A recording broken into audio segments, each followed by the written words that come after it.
Assalamualaikum warahmatullahi wabarakatuh. Alhamdulillah. Nahmaduhu wa nasta'inuhu wa nastaghfiruh. Wa na'udzu billahi min shururi anfusina wa min sayyiati a'malina. Man yahdihillahu fala mudilla lah. Wa man yudlil fala hadiya lah. Ashhadu an la ilaha illallah wahdahu la syarika lah. Wa ashhadu anna Muhammadan abduhu wa rasuluh. Allahumma salli wa sallim ala Muhammad wa ala alihi wa sahbihi ajma'in.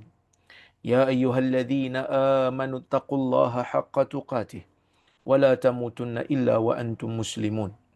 Ya ayyuhan nasu taqu rabbakumul ladzi khalaqakum min nafsin wahidah wa khalaqa minha zawjaha wa batha minhuma rijalan katsiran wa nisaa'a wattaqullaha alladzi tasaaluna bihi wal arham innallaha kana 'alaikum raqiba. يا أيها الذين آمنوا اتقوا الله وقولوا قولا سديدا يصلح لكم أعمالكم ويغفر لكم ذنوبكم ومن يطع الله ورسوله فقد فاز فوزا عظيما فإن أصدق الحديث كتاب الله وخير الهدي هدي محمد وشر الأمور محدثاتها وكل محدثة بدعة وكل بدعة ضلالة أما بعد. Muslimin dan muslimat yang dirahmati oleh Allah Subhanahu wa taala sekalian. Alhamdulillah pada malam ini kita dapat berhimpun bersama-sama untuk kita sambung balik kuliah kita yang dianjurkan oleh Tafaqquh Fid Din. Kuliah yang dianjurkan untuk kita mengambil manfaat daripada kitab Qasasul Ghaib min Sahihil Haditsin Nabawi yang ditulis oleh Dr. Umar Sulaiman Al-Ashqar yang bermaksud kisah-kisah gaib daripada hadis-hadis sahih. Dan insya-Allah hari ini kita nak sambung pada membicarakan hadis berkenaan dengan hiwar bainal jannati wan nar. Dialog, sembang-sembang di antara syurga dan neraka. Sesiapa yang ada buku boleh tengok buku, siapa yang tak ada buku boleh tengok di skrin yang saya nak paparkan ni insya-Allah. Buku ni dah diterjemahkan dalam bahasa Melayu tapi yang saya guna ni version bahasa Arab lah, PDF. Saya ada juga yang bahasa Melayu tu tapi saya tak bawa hari ni, dan kalau saya bawa yang bahasa Melayu tu saya tak boleh tunjuk jugalah di skrin kerana buku tu buku fizikal. Nasul hadis, ya. Teks bagi hadis ini kata Dr. Sulaiman Al-Ashqar rahimahullah, an Abi Hurairah radhiyallahu anhu qala qala an-nabiy sallallahu alaihi wasallam tahajjatil jannatu wan nar faqalatin nar uthirtu bil mutakabbirina wal mutajabbirin wa qalatil jannah ma li yadkhuluni illa du'afa'un nas wa saqatuhum qala Allah tabaraka wa ta'ala lil jannah anti rahmati arhamu biki man asha'u min ibadi. وقال للنار إنما أنت عذاب أعذب بك من أشاء من عبادي ولكل واحدة منهما ملؤها فأما النار فلا تمتلئ حتى يضع رجله فتقول قط قط قط فهنالك تمتلئ ويزوى بعضها إلى بعض ولا يظلم الله عز وجل من خلقه أحدا وأما الجنة فإن الله عز وجل ينشئ لها خلقا. Hadis ini merupakan hadis riwayat Al-Imam Al-Bukhari dan juga Imam Muslim. Cuma ada sedikit lafaz yang berbeza dalam Sahih Muslim. Yang mana dalam Sahih Muslim dia punya lafaz, saya bacakan lafaz dia, ada sedikit perbezaan. Adalah, tapi makna dia sama. Qala an-nabiy sallallahu alaihi wasallam. Saya bawakan yang Sahih Muslim punya supaya tuan-tuan boleh tengok. Sekejap. Ni saya ambil daripada Sahih Muslim. Qala Rasulullah sallallahu alaihi wasallam tahajjatil jannatu wan nar. Saya terjemah teruslah. Tahajjatil jannatu wan nar. Syurga dan neraka berbahas. Syurga dan neraka, kita baca dengan tahajjat, dengan mensyaddahkan jim, Maksud dia takhasamat wa tajadalat, bertengkar. Saling bertengkar, saling berbahas. Faqalatin nar, lalu neraka berkata, uthirtu bil mutakabbirin wal mutajabbirin. Aku dijadikan mendahului. Aku ni didahulukan dengan orang-orang yang mutakabbir dan orang yang mutajabbir. Apa itu mutakabbir? Apa itu mutajabbir? Kalau kita tengok dalam kitab um, syarah kepada Sahih Muslim ni, syarah kepada Sahih Muslim ni yang ditulis oleh Syekh Al-Ityubi ni, dia kata al-mutakabbirin ialah orang, saya tengok kat sini mutakabbirin ialah orang yang sombong anil haq, orang yang besar diri daripada menerima kebenaran. Maksudnya mutakabbirin kat sini ialah orang yang besar diri. Besar diri itu makna apa? Besar diri itu makna orang yang tak mau terima kebenaran. Ini berdasarkan kepada hadis Nabi sallallahu alaihi wasallam, yang mana Nabi sallallahu alaihi wasallam menyebutkan dalam sebuah hadis yang tuan-tuan biasa dengar, yang mana Nabi mengatakan, la yadkhulul jannah man kana fi qalbihi mithqalu habbatin min khardal minal kibir. La yadkhulul jannah man kana fi qalbihi sekejap. La yadkhulul jannah man kana fi qalbihi mithlu jap. Allah, saya lupa pula tadi saya baca matan dia. La yadkhulul jannah, tidak akan masuk ke dalam neraka orang yang berada di dalam jiwanya itu walaupun sebesar biji zarah, walaupun sebesar biji sawi. La yadkhulul jannah man kana fi qalbihi mithqalu dzarratin min kibir ataupun minal kibir. Tidak akan masuk ke dalam syurga orang yang dalam jiwa dia tu ada walaupun sebesar zarah perasaan sombong. Bila para sahabat bertanya, kan, apakah itu kibir? Nabi sallallahu alaihi wasallam menyebutkan al-kibir batarul haq wa ghamtun nas. Yang Nabi SAW sebut di situ dalam hadis tu, bila sahabat minta penjelasan berkenaan dengan kibir, berkenaan dengan takabbur, Nabi mengatakan al-kibir batarul haq wa ghamtun nas. Menolak kebenaran, sombong terhadap kebenaran, dan juga memandang rendah pada manusia, memperlekeh manusia, memandang manusia ni tak ada nilai pada dia. Okey. Jadi bila syurga dan neraka ni berbahas, syurga dan neraka ni berbahas, syurga dan neraka ni orang kata apa, saling bertengkar, ya. Neraka berkata, uthirtu bil mutakabbirin. Aku didahulukan, aku dipilih oleh Allah Azza wa Jalla untuk diisi dengan golongan mutakabbirin. Apa itu mutakabbirin? Orang yang sombong daripada kebenaran. Wal mutajabbirin, dan orang-orang yang melakukan kekerasan kepada manusia yang lain, melakukan kekerasan kepada makhluk yang lain. Mungkin ada yang bertanya, apa beza sombong dengan keras? Sombong dengan keras tu bukan sama, kan? Mutakabbirin sombong, mutajabbirin rasa besar diri. Maka sebab itu Syekh Ityubi dalam kitab dia Al-Bahrul Muhit Sajjaj, dia kata, faqilahuma bima'na, dikatakan oleh sebahagian ulama, mutakabbirin dengan mutajabbirin ni sama makna. Jama'a bainahuma litta'kid. Nabi SAW menghimpunkan di antara dua perkataan ini untuk menegaskan, untuk penegasan. Maksud disebut dua tu, sebenarnya dua tu sama aja makna. Tapi kenapa diulang? Nak bagi penegasan. Dikatakan juga, ada pandangan yang kedua, dia kata al-mutakabbir al-muta'azzim bima laysa fih. Yang dimaksudkan dengan mutakabbirin, bila neraka kata, aku ni dipilih oleh Allah Azza wa Jalla untuk diisi di dalamnya golongan mutakabbirin. Mutakabbir ni ialah orang yang sombong dengan sesuatu yang tidak ada padanya. Kalau pada makhluk disebut perkataan takabur, maksudnya dia sombong, dia besar diri dia, dia muliakan diri dia dengan sesuatu yang tak layak untuk dia. Yang hanya layak untuk takabur ni Allah Azza wa Jalla sahaja. Kerana Allah Ta'ala ni layak untuk bersifat takabur kerana dia adalah Tuhan.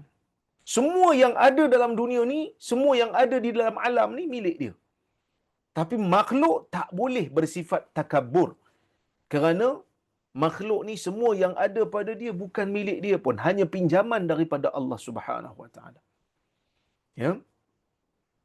Manakala al-mutajabbir ialah orang yang dia halang orang lain daripada berurusan dengan dia. Dia cuba untuk sekat orang lain daripada berada sama dengan dia. Dia macam tak naklah duduk dengan orang lain ni. Dia tak naklah duduk dengan orang biasa-biasa ni. Okey. Wa qalatil jannatu, syurga pula kata, famali la yadkhuluni illa du'afa'un nas wa saqatuhum.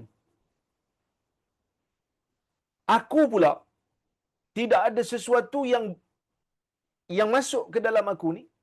Tak ada siapa pun yang masuk pada aku ni illa du'afa'un nas, melainkan golongan yang lemah di kalangan manusia. Golongan yang lemah ni sama ada lemah pada fizikal ataupun lemah pada harta. Kan? Tadi neraka kata yang masuk ke dalam neraka ni golongan mutakabbirin dan golongan mutajabbirin. Ada yang kata makna mutakabbir dengan mutajabbir ni sama aja. Ada yang kata tak, mutakabbir ni dia sombong dengan benda yang bukan milik dia. Manakala mutajabbir ialah orang yang sukar untuk bercampur dengan orang lain kerana dia rasa martabat dia lagi tinggi. Syurga pula kata tidak akan masuk pada dia melainkan golongan yang pertama masuk syurga ni, yang syurga sebut ni, du'afa'un nas, orang lemah. Lemah pada fizikal. Lemah pada fizikal ni maksudnya orang sakit, orang yang memang tak ada kekuatan.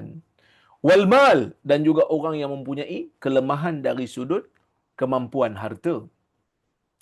Wasaqatuhum, dan orang-orang yang orang yang saqatuhum ni orang yang rendah martabat dia. Muhaqqarun, orang yang dihina pada pandangan manusia.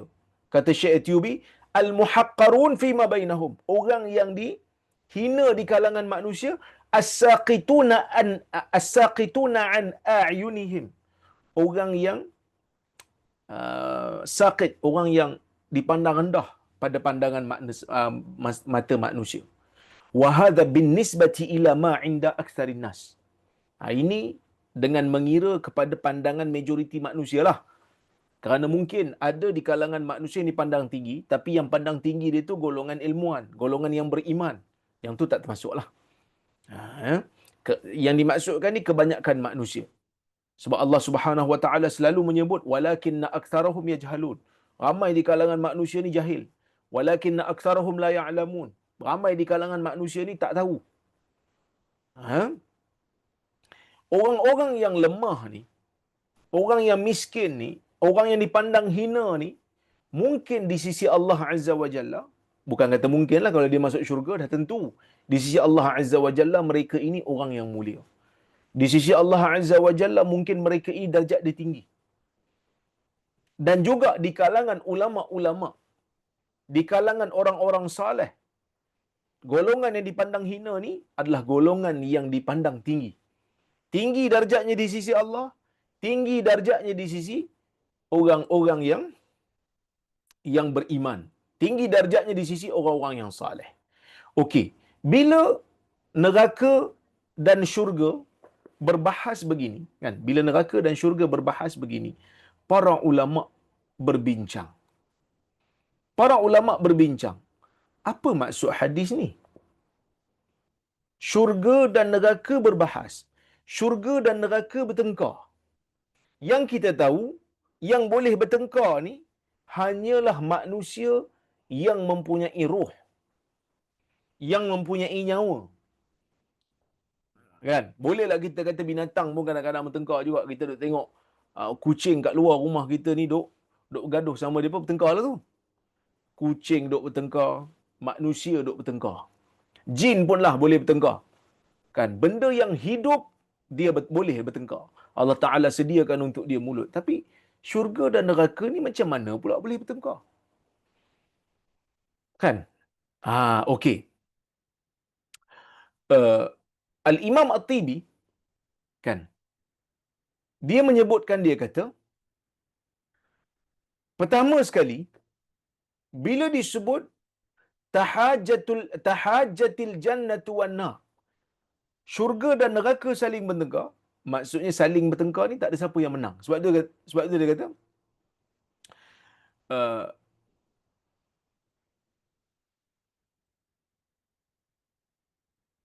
tidak ada yang boleh menang. Dia kata li'anna kulla wahidatin minhuma laysat bighalibatin lil ukhra fi ma takallamat bihi. Kerana setiap satu daripada syurga dan neraka ni tak ada yang menang pun dalam hujah mereka. Bal li mujarrad hikayah makhtasamata bihi.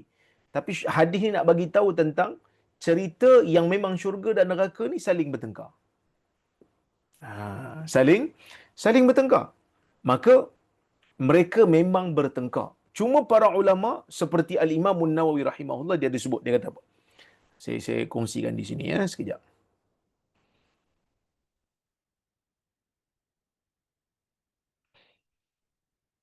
Tengok ni. Ni yang saya hitamkan ni. Qala An-Nawawi rahimahullah. Al-Imam An-Nawawi rahimahullah berkata, "Hadzal hadis ala zahirihi." Dia kata, hadis ini mesti dimaknakan dengan makna yang zahir.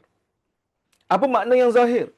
Bila Nabi SAW kata syurga dan neraka bertengkar, maksudnya syurga dan neraka kita kena percaya mereka bertengkar. Bila Nabi SAW kata syurga dan neraka berbahas, kita kena percaya syurga dan neraka berbahas. Kan? Wa anna Allah Ta'ala yakhluqu fil jannati wan nari tamyizan yudrikani bihi. Allah Azza wa Jalla menciptakan di dalam syurga dan neraka ni satu tamyiz. Tamyiz ni kita selalu panggil budak mumayyiz, kan? Budak ni dah mumayyiz, yang ni belum mumayyiz. Mumayyiz ni maksudnya boleh fikir lah. Walaupun dia belum baligh.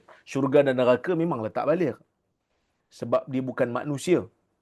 Kan? Pelik jugalah kalau syurga dan neraka tu baligh. Cuma syurga dan neraka ni boleh jadi orang kata apa, Allah Ta'ala cipta pada mereka itu tamyiz. Saya nak terjemah apa perkataan tamyiz ni? Macam fikiran yang boleh membezakan sesuatu dengan sesuatu. Allah Ta'ala ciptakan pada syurga dan neraka ni ada sifat tu. Sifat boleh membezakan ni. Wa yaqdirani 'alal murajaah. Dan kedua-duanya syurga dan neraka ni siap boleh murajaah lagi. Murajaah ni maksudnya siap boleh rujuk wal ihtijaj. Siap boleh bawa berbahas dan berbincang. Kan? Murajaah ni kan berbincang, merujuk semula, ulang kaji, kan? Wa yahtamil ay yakuna bilisanil hal. Tapi boleh jadi juga bukan bahas betul-betul, tapi hanya orang kata apa, satu gambaran sahaja. Lisanul hal, bukan lisan yang betul-betul. Lisanul hal maksudnya dengan apa keadaan tu seolah-olah macam gambaran sahaja mereka tu bercerita. Tapi pengarang kitab ni, Syekh Atyubi, dia kata apa? Hamlul hadithi ala zahirihi huwa al-haqqu alladhi yaqtadhihi siyaq. Memaknakan hadis ini di atas zahirnya, yang dengan kata memang syurga dan neraka tu berbincang betul-betul, yang syurga dan neraka ni memang betul-betul duk berbahas, itulah pandangan yang benar yang ditunjukkan oleh konteks hadis ni, dia kata. Fahuwa muhajjah haqiqiyah. Dia adalah dialog yang sebenar. Dia adalah bincang yang sebenar. Dia adalah berbahas dengan sebenar-benarnya. Wallahu ta'ala ala kulli syai'in qadir. Dan Allah Azza wa Jalla berkuasa ke atas sesuatu untuk jadikan benda tu boleh bercakap. Itu bukan sesuatu yang pelik bagi Allah. Itu bukan sesuatu yang sukar bagi Allah untuk menjadikan syurga dan neraka itu boleh bercakap. Al-Imam At-Tibi mengatakan, hadhil muhajah jariyah ala tahqiq. Al-Imam At-Tibi, dia bawa pula, dinukil daripada Imam Tibi, dia kata, dialog ni, perbahasan ni, kan, orang kata apa, perbalahan antara syurga dan neraka ni, berlaku dengan sebenar-benarnya.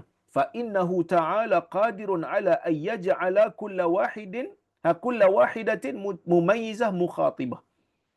Kan? Ataupun mukhatabah. Setiap daripada orang kata apa, syurga dan neraka tu Allah Taala mampu untuk jadikan mereka ini mumayyizah, boleh untuk membezakan dan boleh untuk mendengar orang lain bercakap. Boleh. Mukhatibah boleh, mukhatabah boleh. Dia boleh bercakap dengan neraka, neraka boleh bercakap dengan dia. Aw ala tamthil, dia kata. Ataupun boleh jadi juga dia hanya sekadar perumpamaan. Macam seolah-olah dia bercakap. Tengok. Kata Al-Imam Al-Qari, Mulla Ali Al-Qari, ulama mazhab Hanafi, dia kata apa? Al-awwal huwa al-mu'awwal. Pandangan yang sepatutnya kita pegang ialah pandangan pertama. Apa dia? Memang dialog tu berlaku betul-betul. Li'anna madhhab ahli sunnah anna lillahi ta'ala ilman fil jamadat. Kerana bagi Allah Ta'ala ni ada ilmu bagi setiap benda-benda walaupun benda tu tak hidup. Wasairil hayawanat. Dan bagi setiap haiwan, siwal uqala, selain daripada orang yang berakal. La yaqifu 'alaiha ghairuhu. Orang lain tak tahu, hanya Allah Taala je yang tahu. Allah Subhanahu wa taala tahu. Allah Taala berkuasa. Falaha salatun wa tasbih wa khasyah. Yang mana semua benda dalam dunia ni, sama ada dia ada roh ke, dia tak ada roh ke, semuanya bertasbih kepada Tuhan.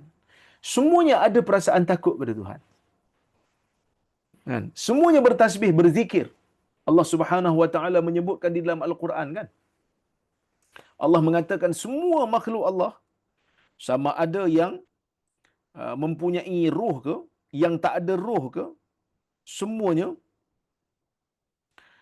bertasbih kepada Allah. Cuma Allah Taala sebut dalam Quran, kamu tidak mendengari tasbih mereka.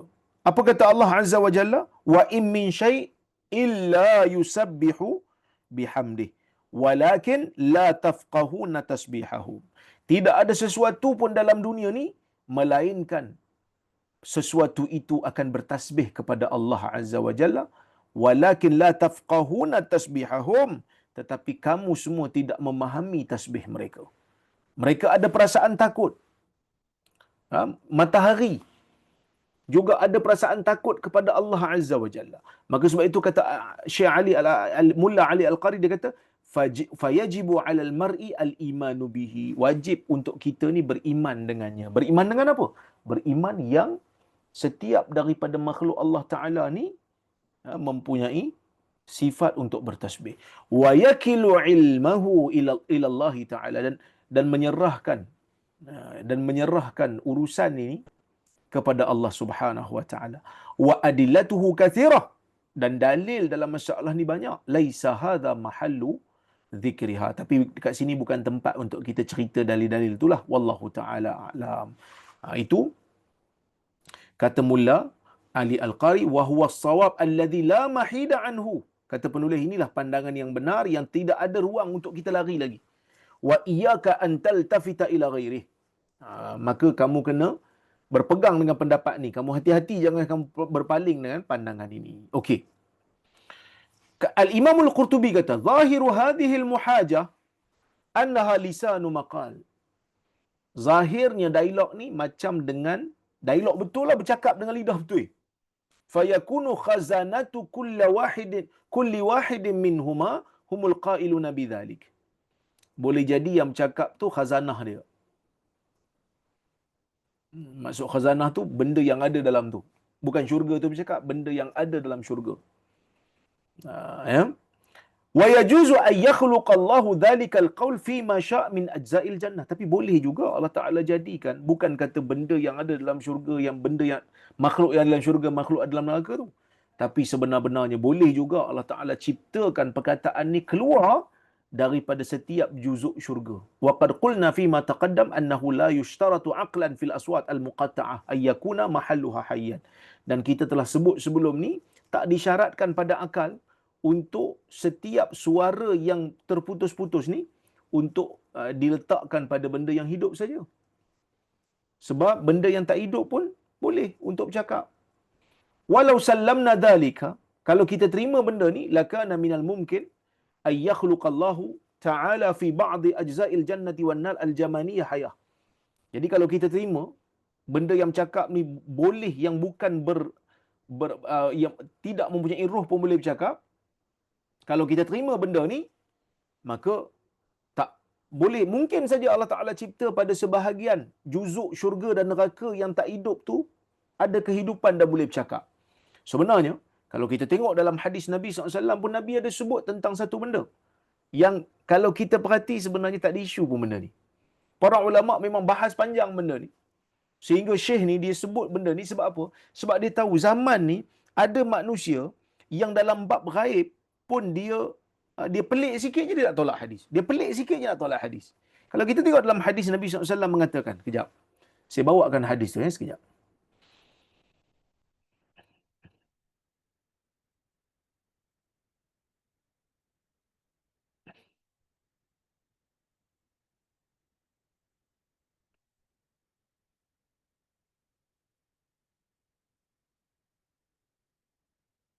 Hadis ni berkaitan dengan apa yang akan berlaku di akhir zaman, ya.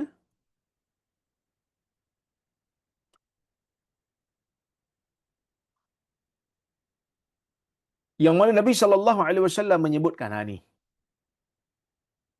Sekejap.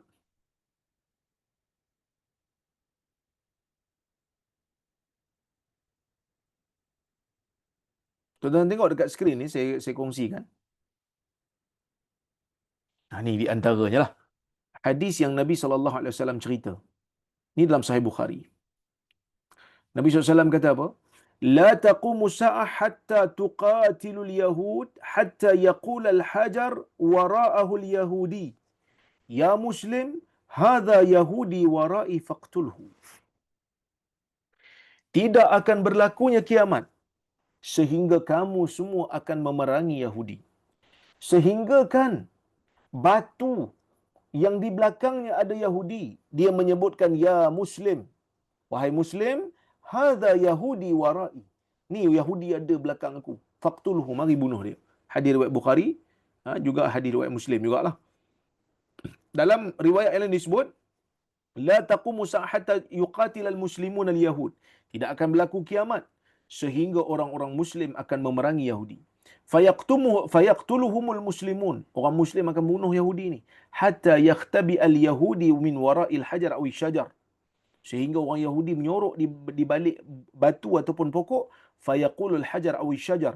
Maka pokok dan batu tu bercakap. Batu dan pokok bercakap, ya Muslim, ya Abdullah, hadha Yahudi khalfi. Fata'al faqtulhu. Wahai Muslim, wahai Abdullah, ni Yahudi belakang aku ni. Mari datang bunuh dia. Maksudnya, kalau kita tengok kat sini, Nabi SAW sebut di akhir zaman nanti ni, pokok dan batu boleh bercakap. Kalau pokok dan batu dalam dunia boleh bercakap, jadi apa benda yang kita nak pelik kalau Allah Ta'ala jadikan syurga dan neraka boleh bercakap? Apa yang peliknya? Kan? Benda tu tak pelik pun. Kerana Allah Ta'ala berkuasa ke atas sesuatu. Okey, apa kata Al-Imam Al-Qurtubi kata? Dia kata mungkin dia Allah Ta'ala boleh jadikan kehidupan pada benda yang tak ada bernyawa asalnya. Bihaitsu yasduru dhalikal qaul anhu, sehingga boleh keluar perkataan tu daripada benda yang tak hidup ni. Wallahu ta'ala a'lam, dia kata, maka Allah Ta'ala lebih mengetahui. Kemudian dia kata apa? Dia kata wa yahtamil ay yakuna dhalika lisanu hal. Boleh jadi juga dia hanya satu gambaran saja, bukan kata-kata yang betul. Fayakunu dhalika ibaratan an halataihima. Maka benda tu, dialog tu seolah-olah menceritakan. Dialog tu macam ada dengan melihat kepada keadaan keduanya. Wal awwalu aula. Tapi disebut, dia kata pandangan pertama itu lebih utama. Maksudnya pandangan pertama tu pandangan yang mengatakan dialog tu dialog betul-betul berlaku. Dialog tu memang betul-betul berlaku. Dan benda ni tak ada masalah pun. Sebab apa? Sebab saya sebut tadi, pokok, Dan juga batu di akhir zaman nanti akan bercakap. Macam mana batu dan pokok tu akan bercakap, kita pun tak tahulah. Sebab kita tak jumpa lagi. Tapi kita nak nafi ke? Hadis Nabi SAW itu sahih. Hadis Nabi SAW itu sahih. Kita kena terima. Kerana benda tu adalah di bawah kuasa Allah Azza wa Jalla. Dan di hari akhirat nanti ni, Allah Ta'ala juga akan menjadikan tangan kita boleh bercakap. Kaki kita juga boleh bercakap. Al-yawma nakhtimu ala afwahihim wa tukallimuna aydihim wa tashhadu arjuluhum bima kanu yaksibun. Pada hari tersebut, yakni pada hari kiamat nanti, kami akan tutup mulut mereka. Ini sebut dalam surah Yasin. Kami akan tutup mulut mereka dan tangan mereka akan bercakap dengan kami. Tukallimuna aydihim wa tashhadu arjuluhum. Kaki mereka akan menjadi saksi. Bima kanu yaksibun, apa yang mereka usahakan. Jadi dialog ni dialog yang betul. Dialog ni adalah dialog yang betul-betul berlaku, memang dialog dengan suara. Macam mana ia berlaku? Kita hanya serahkan kepada Allah Subhanahu wa taala, kerana Allah Subhanahu wa taala lebih mengetahui. Jadi syurga dan neraka berdialog, betul-betul dialog. Kan? Okey. Neraka kata tadi, aku dipilih untuk diisi pada aku golongan yang sombong, golongan yang tak nak bercampur dengan orang lain. Golongan yang memandang rendah pada orang lain. Syurga pula kata apa? Aku ni dipilih untuk diisi pada aku golongan yang lemah pada fizikal dan harta, dan golongan yang rendah, golongan yang hina pada kebanyakan manusia. Walaupun di sisi Allah mereka mulia, walaupun di sisi orang saleh mereka mulia, tapi di sisi manusia lain mereka itu hina. Sini benda yang kita rasa normal, kerana dalam dunia, kalau kita tengok di zaman sahabat Nabi SAW, sahabat ni pun mereka dihina, mereka diketawakan, mereka diperlekehkan. Bahkan bukan kata sahabat saja, Nabi SAW sendiri diperlekehkan oleh golongan musyrikun. Kan? Nabi SAW sujud di depan Kaabah. Nabi tengah sujud, Nabi salat, Nabi tak ganggu orang. Tiba-tiba Abu Jahal bagi tawaran kepada Uqbah bin Abi Mu'aid, kepada Ubay bin Khalaf, kepada yang lain-lain lagi. Dia kata, siapa nak pergi letak perut unta yang busuk ni di atas kepala Muhammad waktu dia sedang sujud. Nabi SAW sujud aja, maka mereka pun letak sambil mereka ketawa. Mereka ketawa kerana mereka dapat memperlakukan orang yang mendakwa dirinya Nabi. Kan? Mereka ketawa. Tak ada siapa pada ketika itu yang mampu untuk membersihkan benda tu daripada kepala Nabi SAW, sehinggalah datangnya Fatimah, anak Nabi Muhammad SAW. Dia tengok peristiwa tu, dia tengok keadaan tu, kan? Dia sebagai anak, dialah yang membersihkan. Sehingga ada satu riwayat menyebutkan Fatimah ketika mana Nabi SAW dibaling dengan kotoran di muka, Fatimah menangis. Fatimah tak boleh terima benda tu. Dan Nabi SAW mengatakan, ya, jangan kamu duka cita, kamu jangan sedih. Fa innallaha mani'un abak. Kerana Allah Azza wa Jalla sentiasa akan memelihara ayahmu ini. Allah Azza wa Jalla sentiasa akan mempertahankan ayahmu ini. Nabi SAW di Mekah dipandang hina. Nabi SAW di Mekah dipandang rendah. Para sahabat juga dipandang hina. Para sahabat dipandang rendah. Kan dulu saya pernah sebut, ya, ketika mana dalam pada tahun ke-7 Hijrah. Pada tahun ke-7 Hijrah, ketika mana orang Islam buat umrah. Sebelum tu mereka nak buat umrah juga, tapi dihalang oleh Quraisy buat perjanjian Hudaibiyah. Kan, di antara Quraisy dengan orang Islam, tahun depan baru pergi umrah. Jadi bila pergi tahun depan pergi umrah dulu, Nabi SAW dan para sahabat pakai ihram. Nabi arahkan para sahabat untuk buka lengan kanan. Dan bila tawaf dengan berlari-lari anak 3 pusingan yang pertama, Nabi arahkan tu. Untuk apa? Kerana Nabi tahu orang-orang Quraisy ketika melihat orang Islam Muhajirin yang berpindah daripada Mekah pergi ke Madinah, mereka perlekehkan orang Muhajirin. Mereka kata orang Muhajirin ni dah terkena wabak. Mereka kata orang Muhajirin dah terkena apa? dah terkena penyakit kerana Madinah pada ketika itu sebelum daripada kedatangan Nabi SAW adalah bumi yang penuh dengan wabak. Madinah pada ketika itu ialah bumi yang penuh dengan penyakit dan tak ramai orang yang sanggup untuk berhenti di Yathrib pada ketika itu. Sehinggalah Nabi SAW bila sampai ke Madinah, sebahagian daripada sahabat-sahabat sakit. Sebahagian daripada sahabat-sahabat tak sesuai dengan udara Madinah. Ada yang demam. Abu Bakar demam antaranya. Bilal rindu kepada Mekah. Sehinggalah Nabi SAW berdoa kepada Allah Azza wa Jalla, Allahumma habbib ilayna al-Madinah ka hubbina li Makkah aw akthar.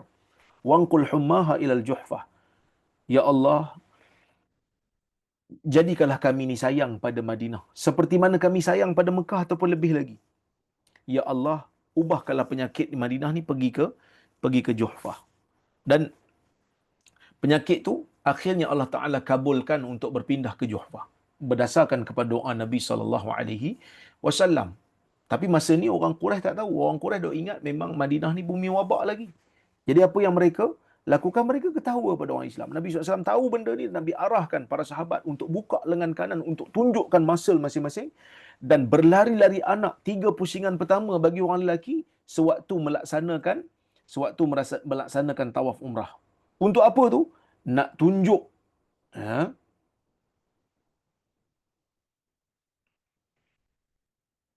nak tunjuk kepada orang-orang Quraisy bahawasanya orang-orang Islam yang berpindah daripada Mekah ke Madinah ini, yang kamu kata mereka ni dah sakit, mereka dah lemah, tak lemah pun. Kami fit, kami sihat, kami gagah, kami kuat, siap kami boleh lari lagi 3 pusingan. Jadi maksudnya saya nak sebut apa ni? Nak sebut perlekehan, perlecehan, memandang rendah di sisi manusia itu tidak ada nilainya. Tak ada nilainya. Manusia suka memperlekehkan orang lain. Manusia suka mempermainkan keturunan orang lain. Manusia suka memperlekehkan orang-orang yang lemah dan miskin. Tapi kita jangan peduli. Kerana apa? Kerana kita pegang satu ayat. Inna akramakum indallahi atqakum. Sesungguhnya yang paling mulia di antara kamu tu di sisi Allah ialah orang yang paling bertakwa. Itu benda yang kita kena pegang. Kemudian dalam riwayat Muslim ditambah satu perkataan. Wa ghirratuhum. Syurga kata aku ni dipilih untuk masuk ke dalam aku ni golongan yang lemah, golongan yang muhaqqarun, golongan yang hina, saqatuhum wa ghirratuhum. Ada riwayat sebut ghirratuhum. Ghirratuhum ni dengan makna orang yang tak ada kepakaran pun dalam dunia ni, orang yang dianggap tak penting pun dalam dunia ni, orang yang tak peduli pun tentang urusan dunia ni. Orang yang kira macam bukan VIP lah. VIP ni kira orang penting kan. Dia bukan VIP pun dalam dunia ni. Itu maksud ghirratuhum. Ada juga yang riwayat dengan gharthuhum. Gharthuhum iaitu gharth, ghain ratha. Ini Ibn Hajar sebut. Ada perawi yang tak meriwayatkan dengan ghirratuhum tapi dengan gharthuhum. Gharthuhum ni golongan yang sentiasa lapar. Golongan yang sentiasa lapar. Tapi maknanya lebih kurang je lah. Boleh dengan makna orang yang tak penting dalam dunia ni, orang yang bukan VIP kan. Dan yang kedua, orang yang sentiasa lapar ni orang miskin lah. Okey. Baik. Sebab itu Imam Nawawi kata saqatuhum tu ialah golongan yang lemah juga ataupun golongan yang dipandang hina. Ada juga riwayat menyebut ajazuhum. Ajazuhum. Ain jim zal. Azai, Ajazuhum iaitu orang yang lemah. Orang yang lemah daripada mengejar dunia. Orang yang lemah sehingga tak mampu nak kumpul kekayaan banyak. Tapi semua sama ada ghirratuhum ke, gharthuhum dengan maksud lapar ke, ajazuhum ke, semua mempunyai makna yang lebih kurang sama.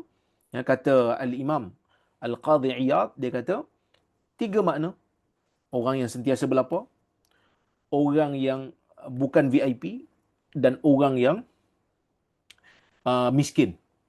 Orang yang miskin dalam dunia ni. Okey. Itu isi kandungan syurga. Mungkin ada yang tanya kan. Mungkin ada yang tanya, eh, syurga orang-orang ni je ke yang masuk? Orang kaya tak masuk ke? Orang kaya pun masuk juga. Kerana di dalam senarai para nabi, ada nabi yang kaya.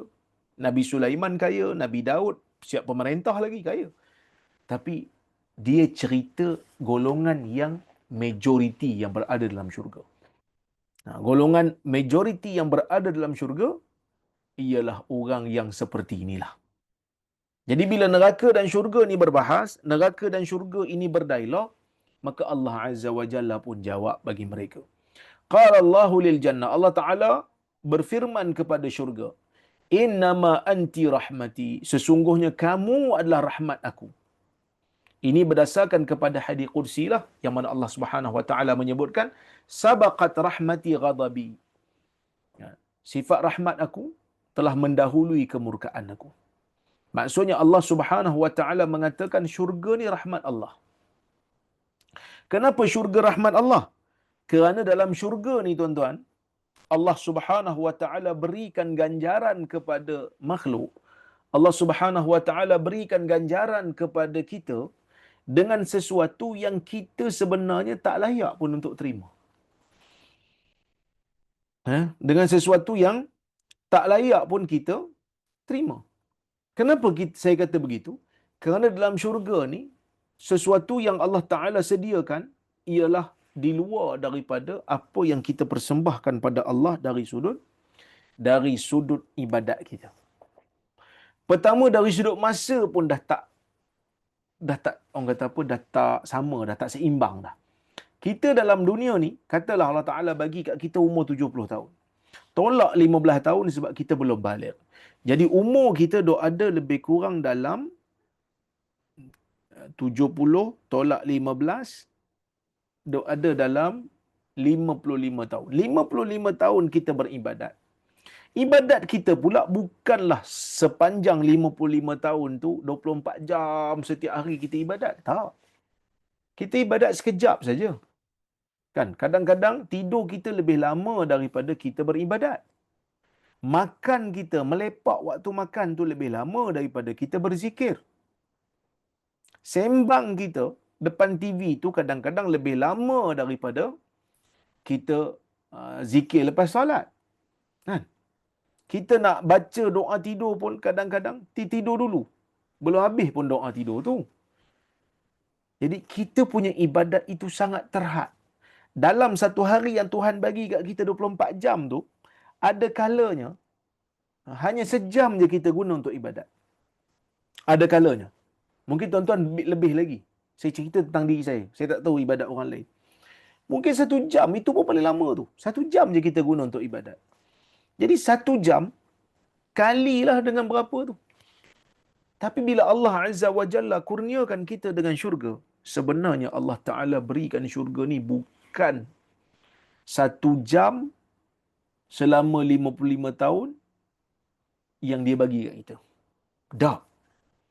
Kiraan masa akhirat tu pun, 1 jam akhirat tu pun dah sepanjang-panjang, tak sama dengan panjang dunia ni.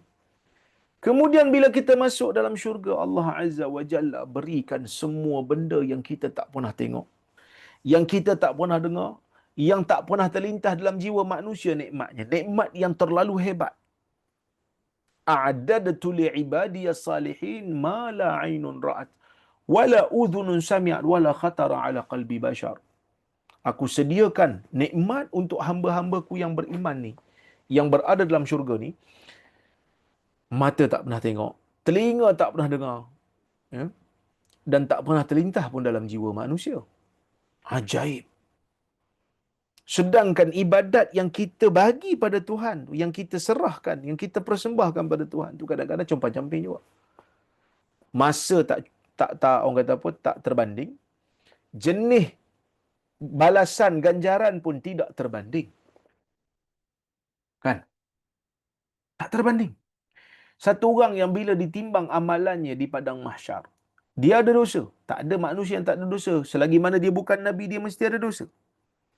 Tapi bila ditimbang, berat belah baik, terus masuk ke syurga, Allah Ta'ala ampun segala dosa dia. Rahmat Allah Ta'ala memberikan syurga pada dia.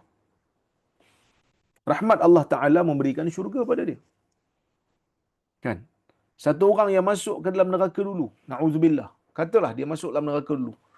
Dia masuk sampailah, dia masuk tu dengan iman lah. Iman ada.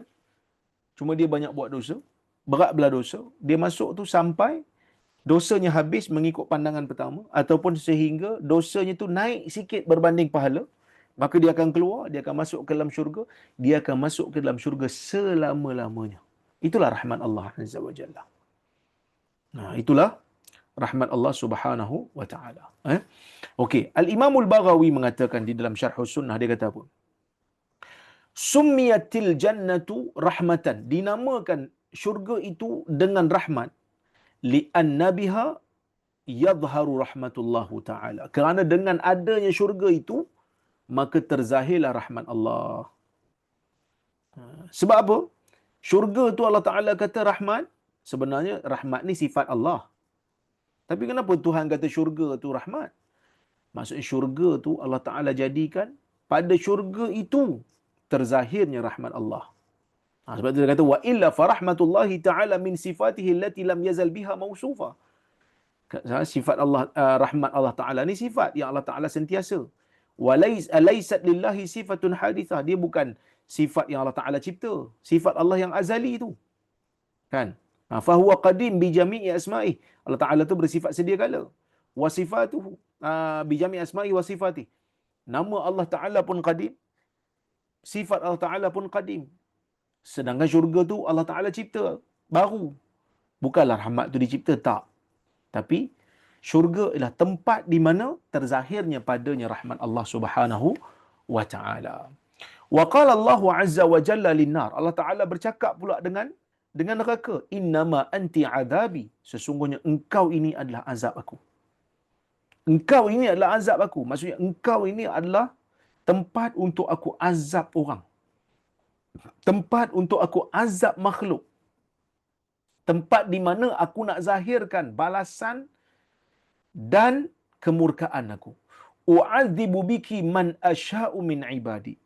Dengan engkaulah aku akan azab siapa-siapa yang aku nak daripada kalangan hamba-Ku. Okey.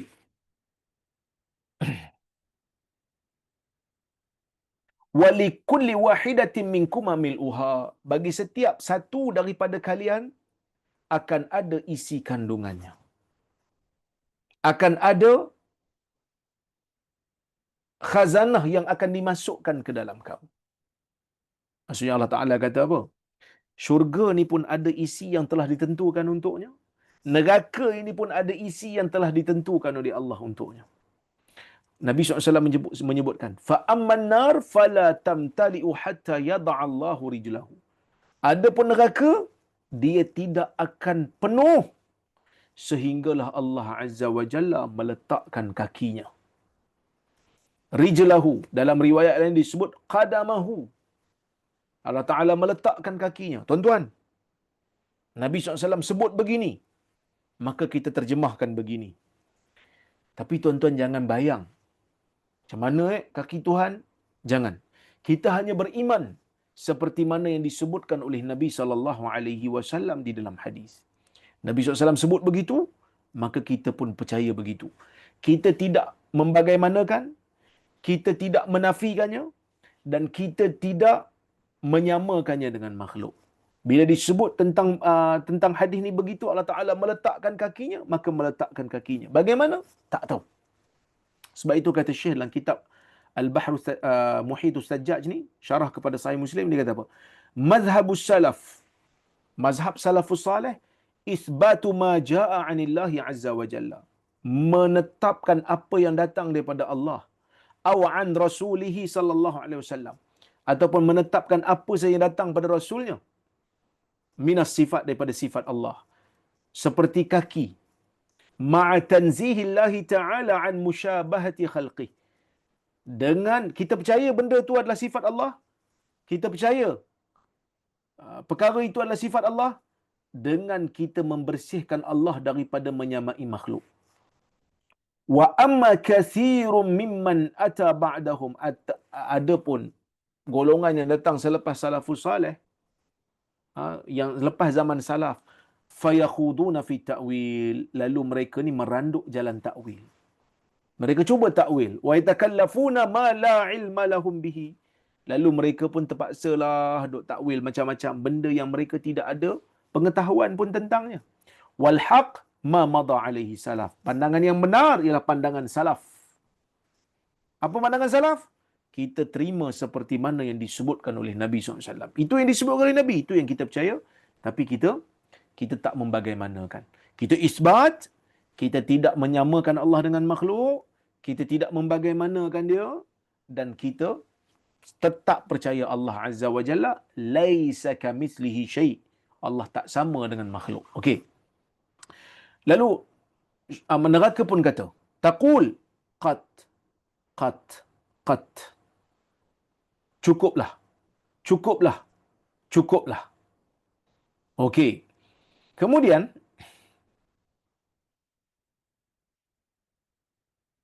dalam hadis ni pun disebut, fahunalika tamtali'u wa yuzwa ba'daha ila ba'd. Maka bila neraka dah kata cukup cukup cukup tu, lalu dia menjadi penuh dan dia menjadi kecut. Wa yuzwa ba'daha ila ba'd, maksudnya dia jadi rapat, dia jadi kecut lah.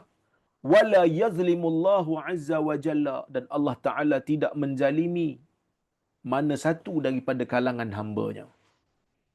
Satu benda yang kita kena percaya, Allah Ta'ala ni tak berlaku zalim. Cuma para ulama berbahas. Para ulama berbahas. Allah ni memang tak berlaku zalim. Tapi kalau Allah nak buat zalim, boleh ke tak boleh? Allah tak berlaku zalim. Tapi kalau Allah nak buat, boleh ke tak boleh? Kan? Ada yang kata Allah Ta'ala ni, dia mustahil untuk berlaku zalim. Ada yang kata boleh, Allah Ta'ala boleh je zalim. Tapi dia tak mau. Wallahu a'lam, kita kena tengok definisi zalim mana yang kita nak pegang. Zalim ni makna apa? Bila kita kata zalim, dia tu zalim. Zalim ni, apa definisi zalim? Definisi zalim ni ada 3. Sekadar yang saya baca lah. Kalau siapa yang baca lebih lagi, mungkin dia akan jumpa lebih lagi. Tapi sekadar yang saya baca, zalim ni ada 3 definisi. Definisi yang pertama, mujawazatul had, melampaui batas. Itu makna zalim. Makna yang kedua, meletakkan sesuatu bukan di tempat dia. Itu pun zalim juga. Definisi yang ketiga, melakukan sesuatu melakukan tindakan pada sesuatu yang bukan milik dia tanpa izin. Itu pun zalim juga. Contoh, mujawazatul had, melampaui batas. Dia sepatutnya, ya,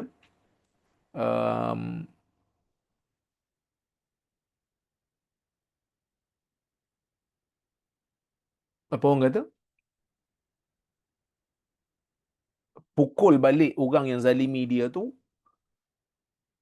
3 kali je. Contohlah, qisas kan. Dia pergi balun sampai 100 kali. Zalim, melampaui batas. Yang kedua, letakkan sesuatu bukan di tempat. Dia pergi letak piah dekat kaki. Zalim lah tu.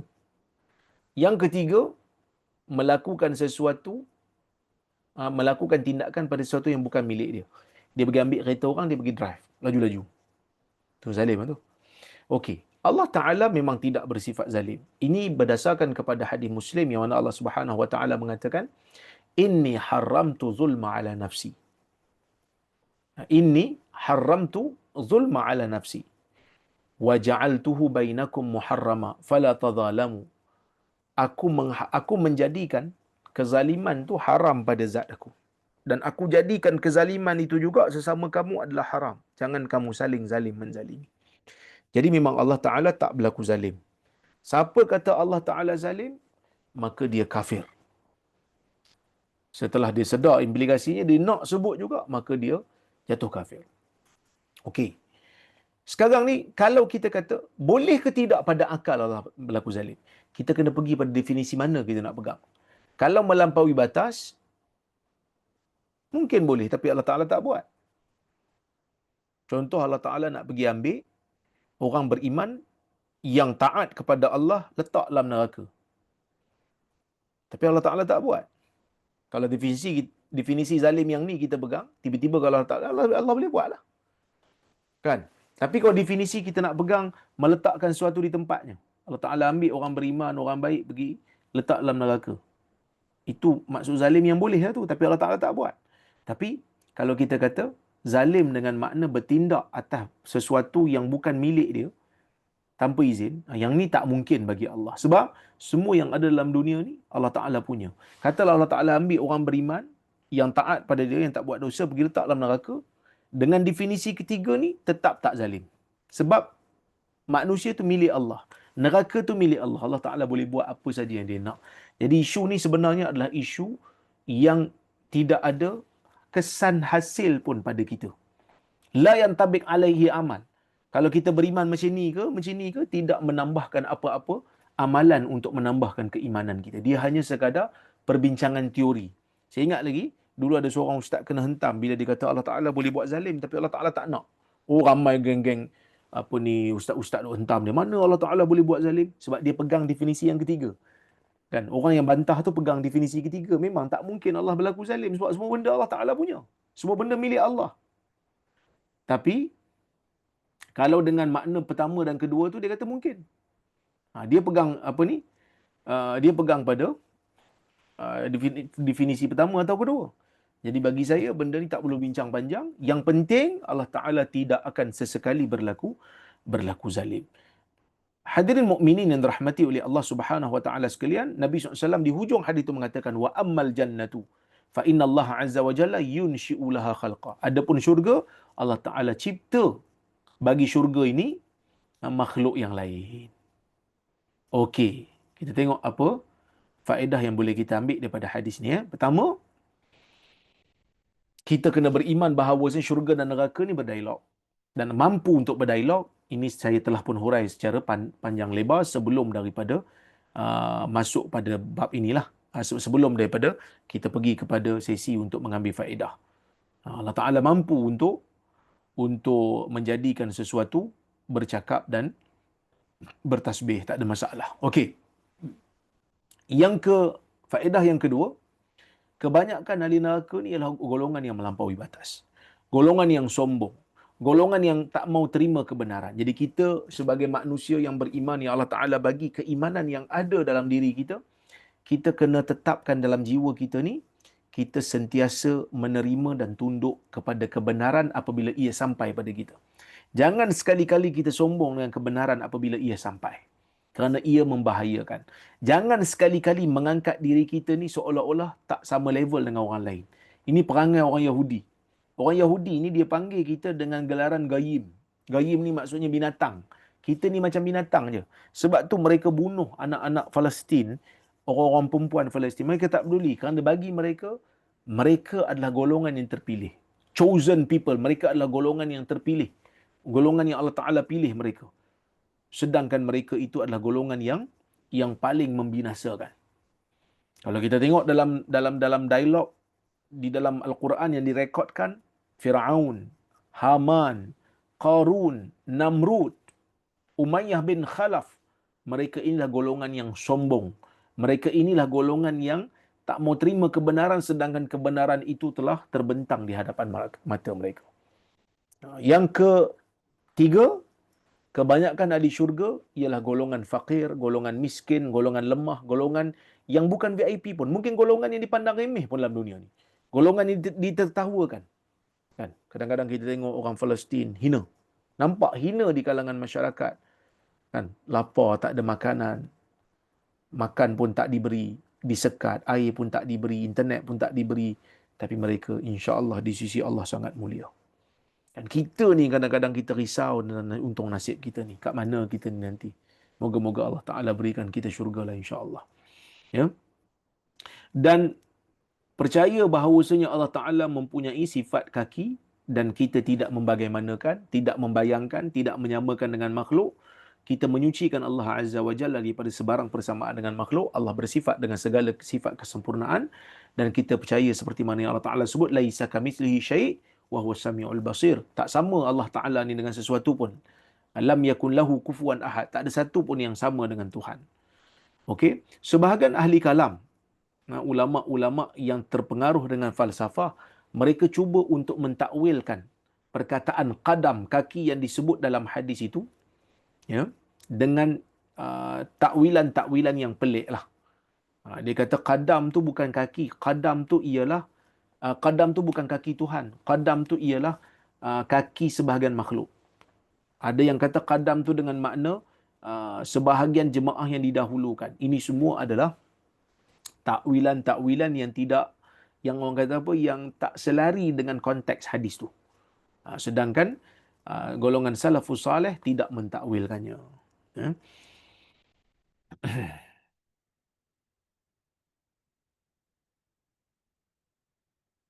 Kemudian yang ketujuh, syurga ni luas.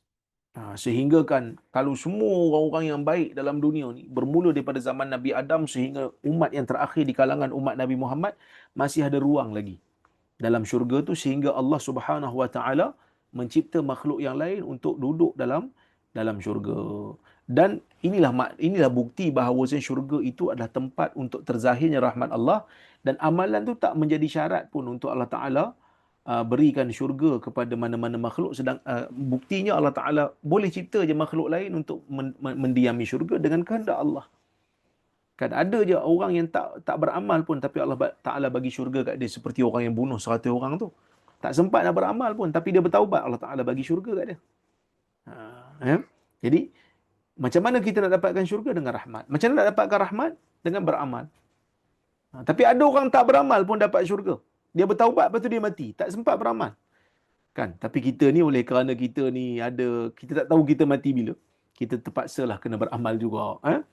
Yang ketujuh, syurga, kalau syurga luas, neraka pun luas juga. Neraka pun luas, dia tak penuh. Sehinggalah Allah Azza wa Jalla meletakkan kakinya di dalam neraka, barulah penuh. Dan terkejut. Jangan bayang, bahaya. Baik. Dan Syekh menyebut as-sawab laisa mutawaqqifan 'ala al-amal. Balasan syurga tu tidak terhenti hanya pada amalan. Allah Taala boleh je cipta makhluk yang baru untuk mendiami syurga sedangkan mereka tak beramal. Dan orang-orang, anak-anak kecil di kalangan orang-orang yang beriman, anak-anak orang beriman ni yang meninggal dunia sebelum daripada baligh, mereka juga akan masuk ke dalam syurga sedangkan mereka tidak sempat untuk beramal. Wallahu taala a'lam bisawab. Mudah-mudahan ada manfaat kuliah kita pada malam ini. Saya tengok kalau ada soalan. Oh, tak ada soalan. Masya-Allah. Okey, itu saja yang boleh saya sampaikan. Terima kasih banyak pada semua. Insya-Allah kita jumpa lagi di lain masa. Terima kasih kepada tim Tafaqquh Fiddin, Datin Alia dan juga Hajah Hili dan semua tim beliau. Saya mohon maaf terkasar bahasa, tersilap kata. Terima kasih kepada semua yang hadir pada malam ni. InsyaAllah pada masa akan datang kita bertemu lagi. Aku qauli hadza wa astaghfirullahal azim li wa lakum. Wassalamualaikum warahmatullahi wabarakatuh. Jazakallah khair, Prof.